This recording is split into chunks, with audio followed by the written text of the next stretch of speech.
बात भगवान राम के जन्म से पहले की है, जब भील आदिवासी काबिले के मुखिया अज के घर बेटी पैदा हुई थी। उसका एक नाम सरमणा और दूसरा नाम सबरी रखा गया था। सबरी की माँ इंदुमती उसे खूब प्यार करती थी।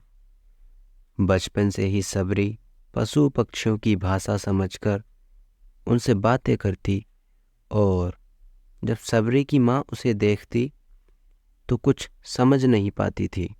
कुछ समय बाद एक पंडित ने सबरी के परिवार को बताया कि वो आगे चलकर सन्यासी बन सकती है।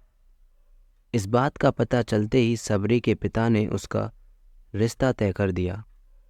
जैसे ही शादी का दिन नज़दीक आया, सबरी के घर वालों ने खूब सारी बकरियां और अन्य जानवर घर के पास लाकर बांध दिए। एक दिन सबरी की माँ जब उसके बाल बना रही थी तो उसने माँ से पूछा, इतने सारे जानवर हमारे घर क्यों लाए गए हैं? माँ ने जवाब दिया, बेटी तुम्हारा विवाह होने वाला है, इसलिए हम लोगों ने इनका इंतजाम बलि के लिए किया है। तुम्हारी शादी के दिन ही बलि प्रथा होगी और फिर इनसे स्वादिष्ट भोजन बनाकर सबको परोसा जाएगा। यह बात सुनकर सबरी दुखी हो गई। काफी देर तक सबरी ने उन जानवरों को आजाद करने के बारे में सोचा। सोचते सोचते सबरी के मन में हुआ कि अगर ये जानवर यहाँ नहीं होंगे तो इनकी बलि रुक सकती है। ऐसा नहीं हुआ तो मेरे घर से कहीं चले जाने पर ही यह बल्कि रुकेगी। जब मैं ही नहीं रहूंगी तब न विवाह होगा और ना ही बलि प्रथा, इससे मासूम जानवर बच जाएंगे। इसी सोच के साथ जानवरों को रखी गई जगह पर सबरी पहुंची। उसने सोचा कि उन्हें खोल देती हूँ, लेकिन वो ऐसा नहीं कर पाई। उसके बाद सबरी जंगल की तरफ भागने लगी। भागते भागते सबरी ऋषि मुख पर्वत पहुंच गई। वहां करीब 10,000 ऋषि रहा करते थे। सबरी को लगा कि वो इसी जंगल में किसी तरह ऋषि मुनियों की सेवा करके अपना जीवन जी लेगी। वो चुपचाप उसी जंगल में किसी तरह से रहने लगी। सबरी रोजाना ऋषि मुनियों की झोपड़ी के आगे झाड़ू लगाती और हवन के लिए लकड़ियां भी लाकर रखती थी। ऋषि मुनियों को समझ नहीं आ रहा था कि जंगल में उनके काम अपने आप कैसे हो रहे हैं। एक दिन सबरी को किसी ऋषि ने देख लिया। उसे देखते ही उसका परिचय पूछा। जैसे ही सबरी ने बताया कि वो भील आदिवासी परिवार से संबंध रखती है तो उसे ऋषियों ने खूब डांट लगाई। सबरी को इस बात का बिल्कुल भी पता नहीं था कि उसकी जाति छोटी है और उसे ऋषियों द्वारा जाति की वजह से अपमान सहन करना पड़ेगा। इतना सब होने के बाद भी सबरी हर ऋषि मुनि के दरवाजे पहुंचती और उनके आंगन में झाड़ू लगाकर उनसे गुरु दीक्षा देने के लिए कहती। हर कोई सबरी को उसकी जाति की वजह से अपने आश्रम से भगा देता था। ऐसा होते होते काफी समय बीत गया। उसके बाद सबरी मतंग ऋषि की कुटिया में पहुंची। वहां पहुंचकर मतंग ऋषि को सबरी ने बताया कि वो उनसे गुरु दीक्षा लेना चाहती है। उन्होंने खुशी खुशी उसे अपने गुरुकुल में रहने दिया और भगवान से जुड़ा ज्ञान देते रहे। सबरी ने भी अपने गुरु मतंग ऋषि की सेवा करने में कोई कसर नहीं छोड़ी। वो गुरुकुल के सारे काम करती थी। सबरी से खुश होकर मतंग ऋषि ने उसे बेटी मान लिया था। समय के साथ मतंग ऋषि का शरीर बूढ़ा हो गया। उन्होंने एक दिन सबरी को अपने पास बुलाया और कहा, बेटी, मैं अपना देह त्यागना चाह रहा हूँ। बहुत साल हो गए इस शरीर में रहते रहते। सबरी ने दुखी मन से कहा, आपके ही सहारे मैं इस जंगल में रह पाई हूँ। आप ही चले जाएंगे तो मैं जीकर क्या करूँगी गुरुजी। आप अपने संग मुझे भी ले जाइए, मैं भी देह त्याग दूंगी। मतंग ऋषि ने जवाब दिया, बेटी तुम्हें चिंता करने की जरूरत नहीं है। राम तुम्हारी चिंता करेंगे और ध्यान भी रखेंगे।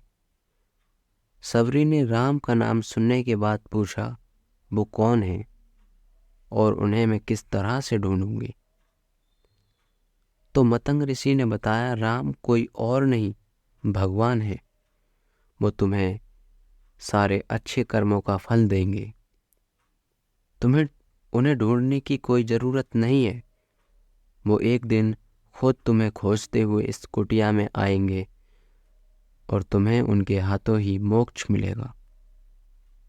तब तक तुम इसी आश्रम में रहो। इतना कहते ही मतंग ऋषि ने अपना शरीर त्याग दिया। सबरी के मन में मतंग ऋषि के जाने के बाद एक ही बात थी कि भगवान राम स्वयं उनसे मिलने आएंगे। वो रोज भगवान राम से मिलने के लिए बाग से अच्छे अच्छे फूल लाकर पूरा आश्रम सजाती और भगवान के लिए बेर तोड़ कर लाती। भगवान के लिए बेर चुनते हुए सबरी उन्हें चख भी लेती, ताकि भगवान को वो सिर्फ मीठे बेर ही दे। रोजाना सबरी इसी तरह भगवान के दर्शन की आस में फूल और बेर इकट्ठा करती रहती थी। इसी तरह इंतजार में कई साल बीत गए। सबरी का शरीर एकदम वृद्ध हो गया। एक दिन आश्रम के पास के ही तालाब में सबरी पानी लेने के लिए गई। तभी पास के ही एक ऋषि ने उसे अछूत कहते हुए वहां से भगाने के लिए कहा। एक दिन भगवान श्री राम माता सीता को ढूंढते हुए उस जंगल से गुजर रहे थे जहां सबरी रहती थी। तो उन्होंने अपने भाई लक्ष्मण से कहा कि लक्ष्मण, इस जंगल में कई वर्षों से मेरी एक भक्तिनी रहती है। आओ उससे आज मिलकर चलते हैं। तो श्री राम भगवान माता सबरी की कुटिया पर गए। भगवान राम को सबरी पहचान चुकी थी। उन्हें प्रणाम करके सबरी ने कहा, भगवान आप मेरे साथ कुटिया में चलिए। भगवान भी खुशी खुशी सबरी के साथ चल पड़े। फूलों से सबरी ने भगवान राम का स्वागत किया। वो सीधे बेर तोड़ने के लिए भाग गई और चखकर उनके लिए बेर लेकर आई। उन्होंने बड़े ही प्यार से भगवान राम और उनके भाई लक्ष्मण को बेर दिए। भगवान राम ने भी उतने ही प्यार से उन बेरों को खाना शुरू किया। तभी बेर देखकर मुंह बनाते हुए लक्ष्मण ने कहा, भैया ये बेर झूठे हैं, इन्हें आप कैसे खा सकते हैं। भगवान ने जवाब दिया, लक्ष्मण ये झूठे नहीं हैं बल्कि बहुत मीठे हैं। सबरी माई हम सब के लिए ये बहुत प्यार से तोड़कर लाई है। इतना कहकर भगवान राम प्यार से उन बेर को खाने लगे। भगवान ने जाते हुए सबरी माई से कहा, आप मुझसे जो चाहे वो मांग सकती हो। सबरी ने उनसे कहा, मेरे गुरु मतंग ऋषि के कहने पर मैं आज तक सिर्फ आपके दर्शन करने के लिए जी रही थी। उसी वक्त सबरी ने अपना शरीर त्याग दिया। भगवान राम ने अपने हाथों से उनका अंतिम संस्कार किया और सीता माँ की खोज में आगे बढ़ गए। इस तरह से ऋषि मतंग की बात सच साबित हुई और सबरी को भगवान राम के दर्शन भी हुए। तभी से भगवान राम को सबरी के राम भी कहा जाने लगा। इस कहानी से हमें सीखने को मिलता है, सच्ची श्रद्धा हो तो भगवान के दर्शन जरूर होते हैं।